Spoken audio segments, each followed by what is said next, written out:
जब भी बात नवरात्र की आती है तो हमारा दिमाग पाठ पूजा, देवी माँ की अर्चना, आरती तक ही सीमित रह जाता है। लेकिन क्या आप जानते हो नवरात्र का त्योहार क्यों मनाया जाता है? इसकी क्या मान्यता है? सदियों से हम नवरात्र का त्योहार मनाते आ रहे हैं, व्रत रखते आ रहे हैं। देश के अलग अलग हिस्सों में अलग अलग तरीकों से इस त्योहार को मनाया जाता है। कहीं कुछ लोग पूरी रात गरबा और आरती कर नवरात्र के व्रत रखते हैं, तो वहीं कुछ लोग व्रत और उपवास रख माँ दुर्गा और उसके 9 रूपों की पूजा करते हैं। लेकिन इस नवरात्र के पीछे असल कहानी क्या है? इससे जुड़ी एक पौराणिक कथा है। महिषासुर नाम का एक बड़ा ही शक्तिशाली राक्षस था। वो अमर होना चाहता था और उसी इच्छा के चलते उसने ब्रह्मा जी की कठोर तपस्या की। ब्रह्मा जी उसकी तपस्या से खुश हुए और उसे दर्शन देकर कहा कि उसे जो भी वर चाहिए वो मांग ले।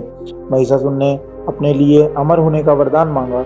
महिषासुर की ऐसी बात सुनकर ब्रह्मा जी बोले, जो इस संसार में पैदा हुआ है उसकी मौत निश्चित है, इसलिए जीवन और मृत्यु को छोड़कर जो चाहे मांग लो। ऐसा सुनकर महिषासुर ने कहा, ठीक है प्रभु, फिर मुझे ऐसा वरदान दीजिए कि मेरी मृत्यु ना तो किसी देवता या असुर के हाथों हो और ना ही किसी मानव के हाथों, अगर हो तो किसी स्त्री के हाथों से। महिषासुर की ऐसी बात सुनकर ब्रह्मा जी ने तथास्तु बोला और वहां से चले गए। इसके बाद तो महिषासुर राक्षसों का राजा बन गया। उसने देवताओं पर आक्रमण कर दिया। देवता घबरा गए। हालांकि उन्होंने एकजुट होकर महिषासुर का सामना किया, जिसमें भगवान शिव और विष्णु ने भी उनका साथ दिया।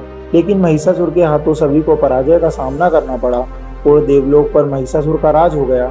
महिषासुर से रक्षा के लिए सभी देवता ने भगवान शिव विष्णु के साथ आदिशक्ति की आराधना की। उन सभी के शरीर से एक दिव्य रोशनी निकली, जिसमें एक बेहद खूबसूरत अप्सरा के रूप में देवी दुर्गा का रूप धारण कर लिया। देवी दुर्गा को देख महिषासुर उन पर मोहित हो गया और उनसे शादी करने का प्रस्ताव सामने रखा। बार बार वो यही कोशिश करता रहा। देवी दुर्गा मान गई, लेकिन एक शर्त पर। उन्होंने कहा कि महिषासुर को उनसे लड़ाई में जीतना होगा। महिषासुर इस लड़ाई के लिए मान गया और फिर लड़ाई शुरू हो गई, जो 9 दिन तक चली।